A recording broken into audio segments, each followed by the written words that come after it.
नमस्कार, मैं डॉक्टर मोनिका डूंगरवाल राजकीय मीरा कन्या महाविद्यालय से आज आपको भोज्य समूह के बारे में बताने जा रही हूँ। कल हमने भोजन के वर्गीकरण पे चर्चा की थी। आज हम भोज्य समूह की बात कर रहे हैं। कल की क्लास में हमने आपको बताया था कि हमने भोजन को उनके कुछ गुण के आधार पर वर्गीकृत किया है और वर्गीकरण करना इसलिए ज़रूरी होता है जिससे कि सिमिलर जो फूड आइटम्स हैं वो एक ग्रुप में आ जाएं और हम उनके सब्स्टिट्यूट के फॉर्म में ले सकें। ठीक है, तो अब हम आते हैं फूड ग्रुप के ऊपर। फूड ग्रुप की ज़रूरत इसलिए पड़ी कि जो न्यूट्रिएंट वाइज एक जैसे फूड हैं उसे पर्टिकुलर हम एक ग्रुप में रख लें, है ना। या बायोलॉजिकली जो सेम फूड हैं, जैविक रूप से जो एक समान के फूड हैं, उन्हें हम एक ग्रुप में रख लें। सबसे पहले जब भोज्य समूह की बात चली थी तब संयुक्त राज्य अमेरिका के द्वारा 1964 में 11 फूड ग्रुप सिस्टम दिया गया था। तो काफ़ी लंबे समय तक इसी 11 भोज्य समूह वाले को ही यूज़ किया गया था, जो कि अमेरिका के द्वारा दिया गया था। पर क्या हुआ, धीरे धीरे जब हमारे यहाँ के लोगों ने देखा कि हम अपनी रिक्वायरमेंट्स के अकॉर्डिंग इसको चेंज कर सकते हैं, तो फाइनली जो हम फूड ग्रुप सिस्टम काम में लेते हैं वो जो लेते हैं हमारे द्वारा दिया गया, हमारे ICMR Indian council of medical research के द्वारा दिया हुआ 5 फूड ग्रुप सिस्टम है ना। 5 फूड ग्रुप का नाम से ही पता चल रहा है कि जिस तरीके से अगर वो 11 फूड ग्रुप सिस्टम होगा तो उसमें फूड आइटम्स को 11 समूह में बांटा जाएगा, परंतु अगर वो 5 फूड ग्रुप सिस्टम है यानी कि फूड ग्रुप को हमने कितने समूह में बांटा है बच्चों? 5 समूह में बांटा है। तो जब हम इस फूड ग्रुप को यूज़ करते हैं तो सबसे पहले जब हम बात करते हैं तो इसके अंदर फर्स्ट ग्रुप आता है सीरियल्स का। सीरियल्स यानी कि अनाज और इसके उत्पाद। ठीक है, अनाज आपको पता है किन्हें बोलते हैं। हमारे यहाँ पर अगर नॉर्थ इंडिया की बात करते हैं तो हमारे यहाँ पर गेहूँ होता है, मक्का है, जौ है, ज्वार है, बाजरा है। थोड़ा आगे की तरफ साउथ की तरफ जाते तो रागी वगैरह आता है, और बिल्कुल साउथ में जाते तो चावल वो मेन अनाज के रूप में काम में लेते हैं। तो फर्स्ट जो भोज्य समूह दिया गया है वो सीरियल्स का दिया गया है। सीरियल्स यानी कि अनाज और उनके उत्पाद, यानी सीरियल्स एंड इट्स प्रोडक्ट। हमने कहा कि जो भोज्य समूह होते हैं वो न्यूट्रिएंट्स पे आधारित होते हैं, है ना, कि एक जैसे न्यूट्रिएंट वाले चीज़ों को हमने एक साथ क्लब कर दिया है, एक ही ग्रुप में रख दिया है। तो वो ऐसे कौन से न्यूट्रिएंट्स हमें मिल रहे हैं? जो सीरियल्स हैं उनसे हमें ऊर्जा मिलती है, इनसे हमें प्रोटीन अच्छी मात्रा में मिलता है। इसके अलावा इनसे हमें क्या मिलता है? Invisible fat. इनविजिबल फैट का मतलब होता है हमें दिखाई नहीं दे रही है, पर गेहूं में सम परसेंटेज ऑफ फैट भी प्रेजेंट है। इसके अलावा इसमें बी कॉम्प्लेक्स विटामिन के अंदर B1 अच्छी मात्रा में पाया जाता है, यानी जिसे थायमीन भी कहा जाता है। इसके अलावा इसके अंदर फॉलिक एसिड अच्छी मात्रा में पाया जाता है। साथ में ये हमें कैल्शियम देने का भी कार्य करता है। कहने का मतलब ये हुआ कि ये सारी चीज़ें जो है अनाज या उनके उत्पाद हमें ऊर्जा, प्रोटीन, वसा, थायमीन, इसके अलावा फॉलिक एसिड, साथ में इसके अंदर फाइबर भी अच्छी मात्रा में पाया जाता है, और कुछ अमाउंट में इसके अंदर आयरन भी पाया जाता है और राइबोफ्लेविन यानी विटामिन B2 भी पाया जाता है। अब बात आती है कि ये जो है इनविजिबल फैट मैंने जो आपको समझाई है, ये किसी फूड स्टफ में ज़्यादा हो सकती है। जैसे नट्स एंड ऑयल सीड्स आते हैं बच्चों आपके, है ना, उसमें ज़्यादा हो सकती है, इसीलिए उनसे तेल निकाला जाता है। मूंगफली का तेल बनता है, बादाम का तेल बनता है, पर इनमें इसका परसेंटेज उतना ज़्यादा नहीं होता है, इसलिए इनसे तेल नहीं निकाला जाता है। पर कुछ मात्रा में इनविजिबल फैट इनके अंदर उपस्थित होती है। अब दूसरा हम आते हैं ग्रुप के ऊपर। 5 फूड ग्रुप की बात की है हमने। 5 फूड ग्रुप में दूसरा जो समूह होता है उसका नाम होता है हमारा पल्सेस या लेग्यूम्स, जिसे इंग्लिश में कहा जाता है और हिंदी में कहते हैं दालें। इसके अंतर्गत हमारी सभी तरह की दालें आ जाती है।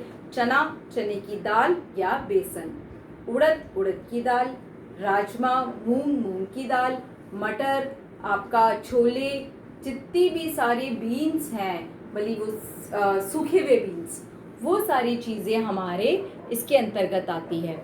और इसके अंदर भी वही करीब न्यूट्रिएंट हैं जो कि आपके अनाजों के ऊपर अनाजों के अंदर होते हैं, जैसे कि ऊर्जा, protein, invisible fat, vitamin B1, vitamin B2, इसके अलावा कैल्शियम, फॉलिक एसिड और कुछ मात्रा में आयरन भी इसमें प्रेजेंट होता है। परंतु अनाजों से एक डिफरेंस ये होता है दालों के अंदर कि अनाज में करीब राइस में देखते हैं तो 6% प्रोटीन है, परंतु अन्य सभी अनाजों में करीब 11 से 12% तक प्रोटीन होता है, परंतु दालों में वो ही 24% प्रोटीन पाया जाता है। इसीलिए वेजिटेरियंस में कहा जाता है कि दालें प्रोटीन की अच्छे स्रोत होते हैं, वो हमें अच्छी मात्रा में प्रोटीन देने का कार्य करते हैं। दालों में ही एक सोयाबीन होता है जो कि प्रोटीन का सबसे अच्छा स्रोत माना जाता है, क्योंकि करीब उसमें 42 to 43% प्रोटीन पाया जाता है। ठीक है, अब अपन तीसरे फूड ग्रुप पे आते हैं और जिसका नाम होता है milk and meat products. Milk and milk products में मिल्क से बनी हुई सारी चीज़ें आ जाएगी, भली दही हो, छाछ हो, मक्खन हो, इसके अलावा भी कई सारी चीज़ें आ जाती है, जैसे कि पनीर है, चीज़ है ना। और मिल्क भी बकरी का है, बफेलो का है या काउस का है, क्योंकि हमें पता है बफेलो मिल्क में ज़्यादा फैट होता है जबकि काउस मिल्क में कम होता है। इसीलिए जो काउस मिल्क में एनर्जी हमें 100 ग्राम से 67 किलो कैलोरीज मिल रही होती है, वो बफेलो मिल्क से काफ़ी ज़्यादा मिलती है। जो मीट है उसके अंदर सभी तरह के मीट्स आ जाते हैं, एग, पोल्ट्री आइटम्स जैसे एग वगैरह आ जाते हैं, भले वो एग किसी से भी मिल रहा हो। तो मिल्क एंड मीट प्रोडक्ट्स जो होते हैं उनके अगर न्यूट्रिएंट्स की बात की जाए तो इसमें सबसे अच्छे अमाउंट में क्या पाया जाता है, प्रोटीन।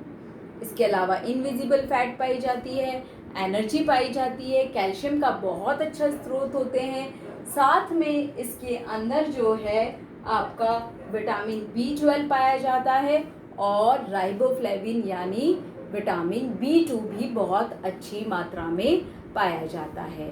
फोर्थ फूड ग्रुप की जब हम बात करते हैं, ये थर्ड था बच्चों हमारा, अब हम जब फोर्थ की बात करते हैं तो उसका नाम होता है आपका फ्रूट्स एंड वेजिटेबल्स, है ना। फ्रूट्स में सभी तरह के फ्रूट्स आ जाते हैं, भले खट्टे फ्रूट हो या कुछ भी चीज़ हो। इवन आपके रेड टोमेटो भी जो होते हैं वो फ्रूट्स में आते हैं, और ग्रीन टोमेटो जो होते हैं यानी हरे टमाटर वो वेजिटेबल के अंतर्गत आते हैं। फ्रूट्स जो होते हैं आपके विटामिन सी, खट्टे फ्रूट्स स्पेशली विटामिन सी के बहुत अच्छे स्रोत होते हैं। इसके अंदर कैरोटीनॉइड्स यानी विटामिन ए पाया जाता है, क्योंकि वेजिटेरियन चीज़ों में vitamin A it is in the form of carotenoids, beta carotene के फॉर्म में होता है। इस कारण से हम कह सकते हैं कि फ्रूट्स जो हैं वो हमारे कैरोटीनॉइड्स के अच्छे स्रोत होते हैं। इसमें फाइबर बहुत अच्छी मात्रा में पाया जाता है। और कुछ फ्रूट्स जो हैं जैसे कि स्पेशली स्वीट फ्रूट्स, जैसे कि आपका बनाना है, आपका चीकू है, इसमें एनर्जी लेवल बहुत अच्छी मात्रा में पाया जाता है। अब हम आते हैं वेजिटेबल्स पे। वेजिटेबल्स जो है बच्चों वापस से 3 में बांटी जाती है। एक होता है ग्रीन लीफी वेजिटेबल यानी हरी पत्तेदार सब्जियां, एक होता है आपका अदर वेजिटेबल्स अन्य सब्जियां, एक होता है roots and tubers. Roots and tubers को हिंदी में जड़ एवं कंद वाली सब्जियां कहा जाता है। ग्रीन लीफी वेजिटेबल्स मतलब कि जिसमें कि हरे पत्ते पाए जाते हैं, जैसे धनिया है, मेथी है, आपका बथुआ है, पुदीना है, पालक है, ये सभी जिसमें पत्ते दिख रहे हैं बच्चों, है ना। चौलाई की साग है, सरसों की साग है, इवन आपकी पत्ता गोभी भी इसके अंतर्गत आती है। यानी कि ग्रीन लीफी वेजिटेबल्स वो वेजिटेबल है जिसमें पत्ते होते हैं और इसीलिए हिंदी में से पत्तेदार सब्जी कहा जाता है। ये जो होती है कैरोटीनॉइड्स की अच्छी स्रोत होती है, साथ में इसके अंदर जो है फाइबर बहुत अच्छी मात्रा में होता है, इसके अंदर फॉलिक एसिड बहुत अच्छी मात्रा में होता है, आयरन बहुत अच्छी मात्रा में होता है, कैल्शियम पाया जाता है। यानी कि ये हमारे भोजन में इंक्लूड होनी ही चाहिए।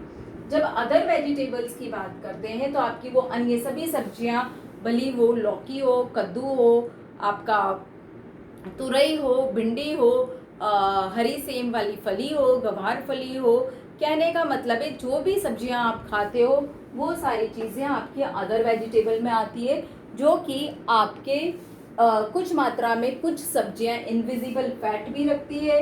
इसके अलावा उसमें कैरोटीन भी होता है, B2 भी होता है, फॉलिक एसिड भी होता है, कैल्शियम भी होता है। डिपेंड करेगा वो कौन सी सब्जी है, जैसे कैप्सिकम है या क्या है, कौन से कलर वाली है। फिर है रूट्स एंड ट्यूबर्स यानी जड़ एवं कंद वाली सब्जियां, आलू, प्याज, गाजर, मूली, जमीकंद, है ना। ये जो सारी सब्जियां होती है वो रूट्स एंड ट्यूबर्स में आती है, जो कि स्टार्ची वेजिटेबल्स होती है, जिसमें कि स्टार्च की मात्रा ज़्यादा होती है, यानी कि ये हमें ऊर्जा देने का भी काम करते हैं। इसके अलावा इसमें अदर न्यूट्रिएंट्स, फाइबर वगैरह भी अच्छी मात्रा में पाए जाते हैं। अगर अपन गाजर की बात करते हैं तो उसमें कैरोटीन यानी कि विटामिन ए भी अच्छी मात्रा में पाया जाता है। इसके साथ ही हमारा फोर्थ फूड ग्रुप खत्म होता है। फिफ्थ और लास्ट जो फूड ग्रुप है आपका वो है शुगर्स एंड फैट्स, शर्करा एवं वसा। वसा जो होती है वो दो तरह की हो गई, वेजिटेबल फैट यानी जितने भी तेल हैं आपके, groundnut oil, safflower oil, sunflower oil, वो सब इसके अंदर आते हैं, राइस ब्राउन ऑयल वगैरह, है ना। शुगर्स जो हैं वो भी आपकी वेजिटेरियन चीज़ों से प्राप्त होती, गन्ने से बनाई जाती है जैसे कि, है ना। फैट के अंदर मैंने कहा एक तो वेजिटेरियन होती है, एक एनिमल होती है। तो घी और बटर जो होता है वो आपका जो है एनिमल सोर्सेज के अंतर्गत आती है। फैट से हमें प्राप्त होता है असेंशियल फैटी एसिड या वसीय अम्ल, जो कि हमारे शरीर के लिए ज़रूरी होते हैं। साथ में फैट मिल रहा है और साथ में ऊर्जा का अच्छा स्रोत होते हैं। जैसा कि बार बार बताया है मैंने, 1 ग्राम फैट से 9 किलो कैलोरी ऊर्जा मिलती है। इसी तरीके से शुगर से हमें कार्बोहाइड्रेट यानी कि एनर्जी की प्राप्ति होती है। और इसके अंदर गुड़, शक्कर किसी से भी जिससे भी बन रही है आपको प्राप्त हो रही है, वो सभी शक्कर इसके अंतर्गत आ जाती है। और पहले बताया गया है कि 1 ग्राम शुगर से हमें 4 किलो कैलोरी ऊर्जा प्राप्त होती है। यानी कि आज की क्लास में हमने देखा कि हमारे ICMR के द्वारा फूड ग्रुप को 5 फूड ग्रुप सिस्टम में बांटा गया है। फर्स्ट था अनाज और उसके उत्पाद, दूसरा था दालें और उसके उत्पाद, तीसरा था आपका मिल्क, दूध एवं मांस समूह, चौथा था आपका फल एवं सब्जियां, पांचवा था आपका शक्कर एवं वसा। आपकी जो नट्स एंड ऑयल सीड्स होते हैं जिनसे कि तेल निकाला जाता है, वो सारे नट्स एंड ऑयल सीड्स आपके पर्ल्स के अंतर्गत आते हैं। इसी के साथ आज का हमारे जो विषय है वो समाप्त होता है। धन्यवाद।